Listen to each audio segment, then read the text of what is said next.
ทำพระสั่งสอนให้เห็นแจ้งสู่สเกณฑ์ก็หักเหิงนั้นได้ผู้วันในตัดเกตเป็นพระเจ้าจอมเงาแห่งธรรมหลายปีแท้ทงทำภายโพธพระจึงกลับสู่ห้องเมืองกว้างดอกเก้าหลังเคหังห้องนครท้องปิตุเลศกบินดาพัดเขตกำกุงกว้างปางเมน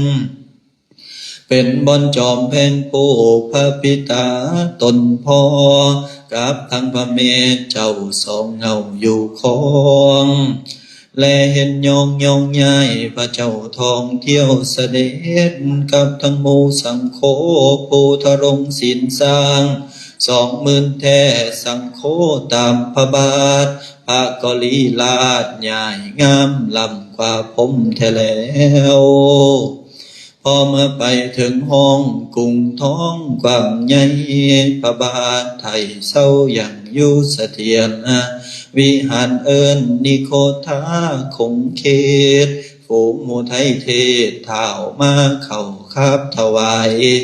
อันว่าพระบาทไทยเสด็จสู่มณฑียนสังโฆสงฆ์ลังตามตนเจ้า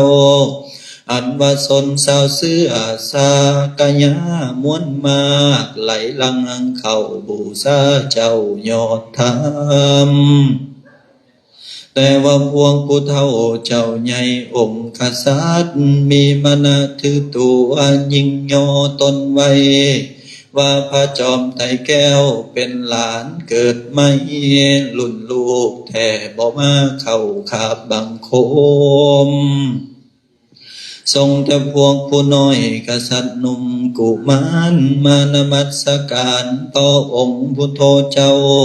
โพธิญาณลิงแล้วปลือไทยสังเว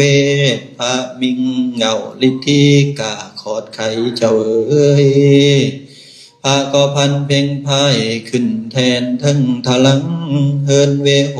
นสู่แม่นพายฟ้าบันดลให้แผ่วไฟนำลางไหลจากกำกายแก้วพระองค์เมื่อนั้นพระพ่อเจ้าทั้งเราพงกษัตริย์ลิงเห็นฤทธิญาณแห่งองค์พุทโธเจ้าเขาก็อัศจรรย์แท้บ่เคยเห็นการลากจึงพากันคาบไหวพุทโธเจ้าย่อใส่เสียนเจ้าเอ๋ยตามแต่นั้นพระบาทเจ้าองค์เอกสัพพัญญูนาโทสุดจากเมนลงฟ้าประกาศญาเลื่อมลีลาพุทธบา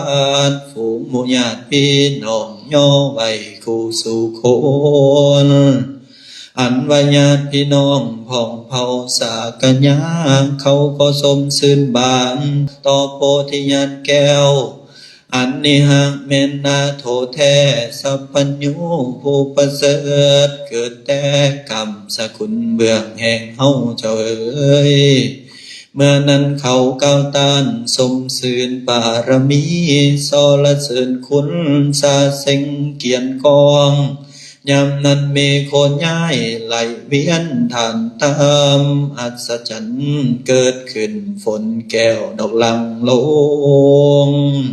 ทำแผ่นพื้นที่พาดวัดสาไหลเป็นสายทาราลังลงลินย้อยชื่อว่าโบคารพัดแท้ฝนแม่นอินทิลาหำหัวดให้สากยาเสือดอกซุ่มเย็น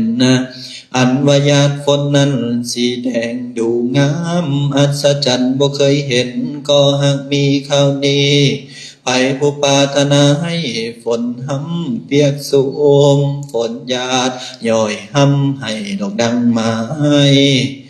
ไปผู้บ่ประสงค์แท้ฝนกายห้วยญาติเป็นที่ประหลาดหล่นฝนฟ้าเทพแม่นเจ้าเอ๋ย